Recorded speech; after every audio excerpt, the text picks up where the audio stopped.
आज 10 मुहर्रम का दिन है। आज के दिन पूरे आलम इस्लाम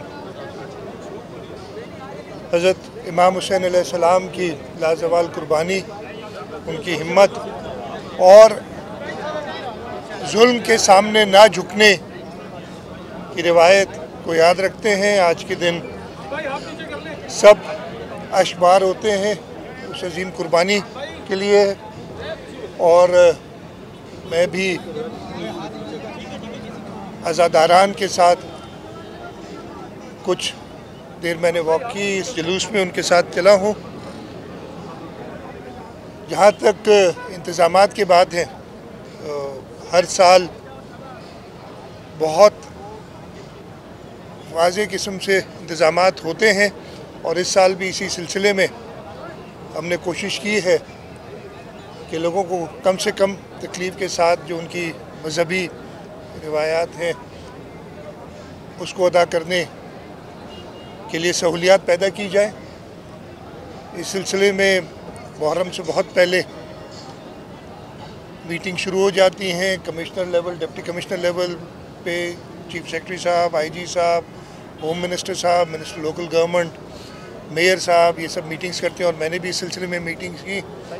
और कोशिश यही होती है कि जहाँ पे कोताहियाँ होती हैं उनको दुरुस्त किया जाए। और इस साल कोशिश की, और मैं सिर्फ आपको मोटे मोटे नंबर्स बताता हूँ कि इस मुहर्रम में तकरीबन 17,500 से ज़्यादा पूरे सिंध में मजालिस हुई हैं और इनका 30% से ऊपर यानी 6,000 के करीब मजालिस जो हैं वो सेंसिटिव या मोस्ट सेंसिटिव होती हैं, जहाँ पे हमें कुछ ना कुछ सिक्योरिटी के इंतज़ाम करने पड़ते हैं। और ख़ास तौर पे तकरीबन 1400 से ऊपर मजालिस ऐसी होती हैं जो मोस्ट सेंसिटिव करार दी जाती हैं और उस पर पुलिस और इंतज़ामिया अपनी सिक्योरिटी का इंतज़ाम करती है।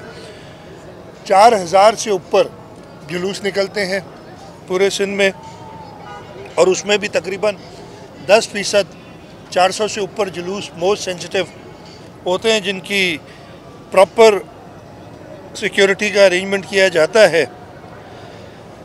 आज के दिन 10 मुहर्रम को तकरीबन 1375 के करीब जुलूस निकलेंगे। 523 ताज़िया प्रोसेशंस हैं और 466 पूरे सूबे में फ्लैश पॉइंट्स जहाँ पे हमें कोई ख़तरा होता है वो डिक्लेयर होते हैं और वहाँ पे पूरी इंतज़ाम होते हैं।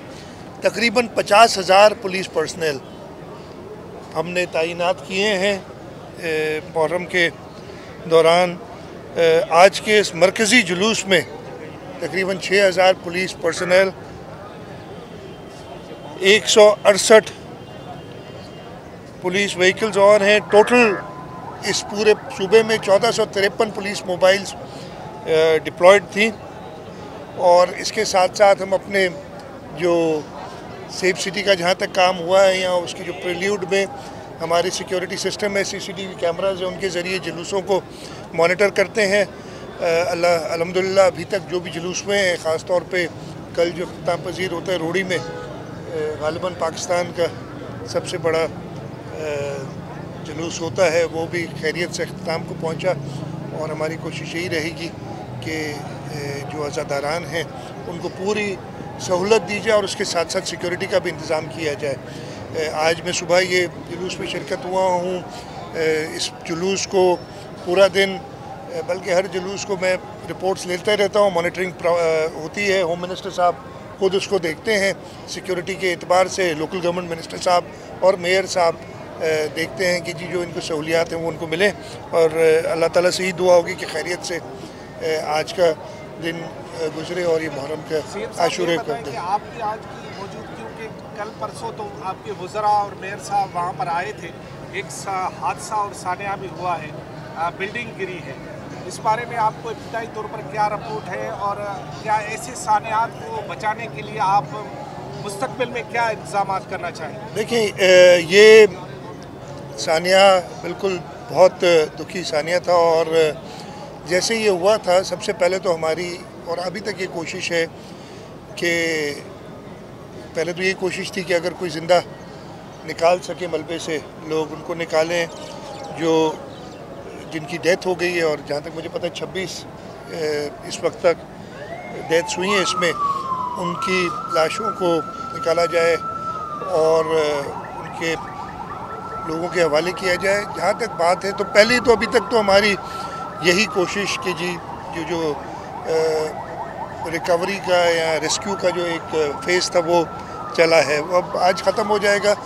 दूसरा मसला ये भी था कि मुहर्रम के आशूरा के दिन थे जिस दरमियान ये हुआ है, और हमारी सिक्योरिटी के हवाले से बड़ी कोशिश होती है, इसलिए कि आपको पता है कि हमारा दुश्मन ताक में है। अभी हालिया जो शिकस्त हुई है हिंदुस्तान को, उसके साथ साथ जो ईरान और इजराइल का था, उसकी वजह से वो जो थ्रेड्स बहुत ज़्यादा थी, इस वजह से उस तरफ भी थोड़ा ध्यान था।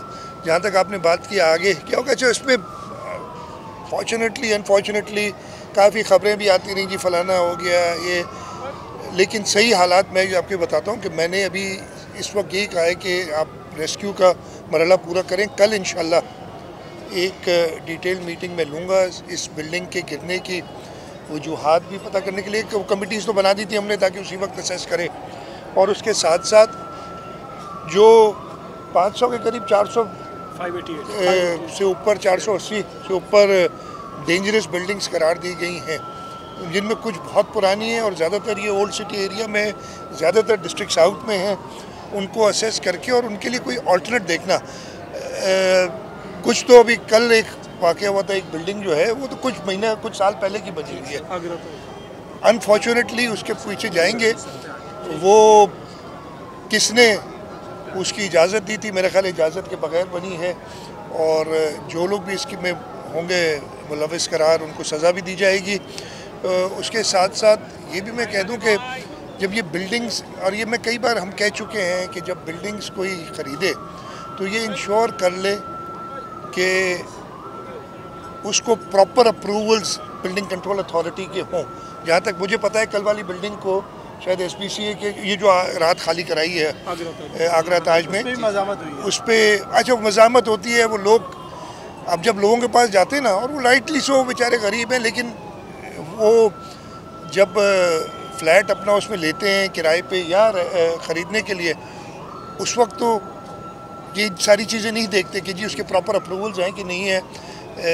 गुर्बत है, सस्ता वो शायद बेच देते हो इसलिए लेते हैं, लेकिन जब उनको उधर से कहते हैं कि जी अब आप मूव करें ये डेंजरस है, तो हुकूमत से हर किस्म की तहफ़्फ़ुज़ मांगते हैं कि जी आप बताएं हमें ले कहाँ जाएंगे, हमें रहेंगे कहाँ, और ऐसा वक्त आ जाता है कि हमें इस पे ऐसा एक्शन लेना पड़ता है, और कल वो लिया गया और उनको उधर से निकाला गया। मेरे ख्याल पीछे जुलूस आ रहा है तो